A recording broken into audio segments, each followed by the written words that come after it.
So I'm recording some of this now because Boston trails by 15 at the half.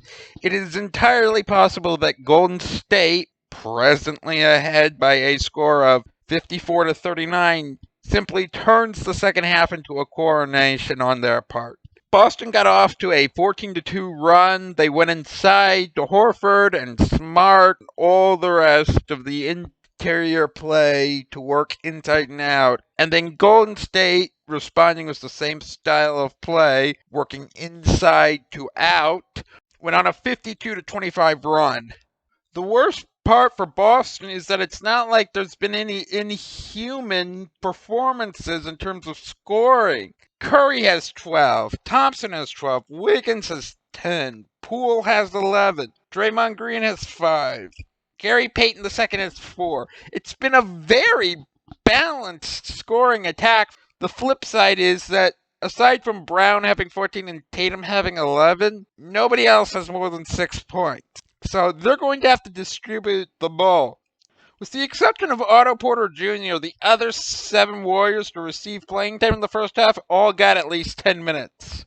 You cannot say the same for Boston in terms of going to the bench. Despite Tatum and Smart, each picking up 3 personal fouls, Tatum logged 20 minutes in the first half and Smart logged 16. Time Lord did put up another 4 blocks in the first half, but it's not enough.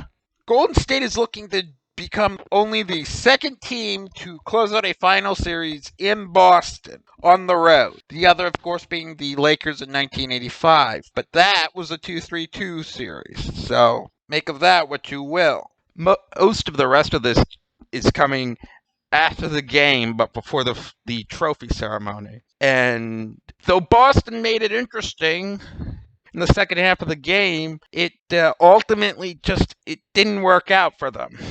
Just like in the first half, relying on Al Horford to turn into Ray Allen is not sustainable in the same way that ISO J offense with little to no ball movement isn't sustainable in terms of working against these Warriors. And even though Boston ended the fourth quarter on a 16-4 run, you kind of, or at least I kind of felt like Boston wasn't going to pull off the comeback and that Golden State was still going to be able to hang on. And to that point, Jordan Poole and company did an excellent job of maintaining the lead while Curry sat on the bench and got some rest. He came back in with about 8 minutes to go in the fourth quarter. When it's all said and done, the record books will show that Golden State clinched with a 103-90 victory. The Warriors won the turnover battle, only having 15 turnovers to Boston's 22. They started out from 3 on fire, hitting 14 of their first 28 threes from deep. Of course, they then missed 11 straight threes, but that's beside the point. They ended the game shooting 19 for 46 from deep. Whereas the flip side, Boston only went 11 for 28. It also didn't help that Tatum only scored 1 point in the second half. To me, Tatum looked a lot like how Devin Booker did at the end of last year's finals against Milwaukee, where you have this dominant 6'6", 6'7" swingman who thinks they should be able to take over a finals game at will and is just trying to force it too much. And in both cases, they're both going to have to learn how to calm down in the big moments, relax, and take care of business. But yeah, they've announced Steph Curry as winning the finals MVP with his averages of 31.2 points per game, 6 rebounds a game, 5 assists per game, and an astonishing 5.2 3-point field goals made per game.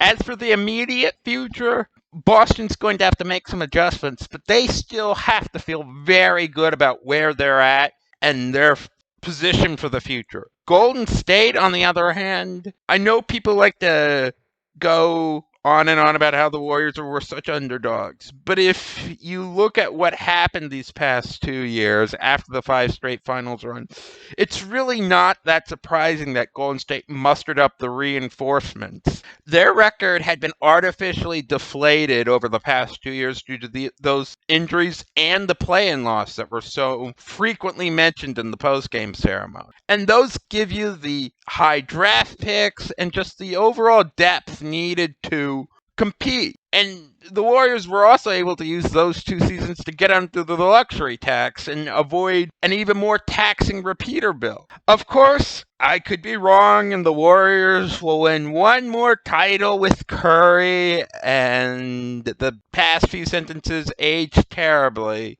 but I'm not entirely sure. I could go either way. As for what I'm going to do now, probably watch some anime, play some video games. I'm thinking about doing some gaming playthroughs on this channel again. I tried it once before, wasn't happy with the results, so I'm starting from scratch. And of course, I'll continue to do NBA videos, probably with off-season proposals and on moves and that stuff. So, we shall see. The draft is 1 week from tonight, so I'll probably get it started with a video on that for at least the lottery, if not the whole draft.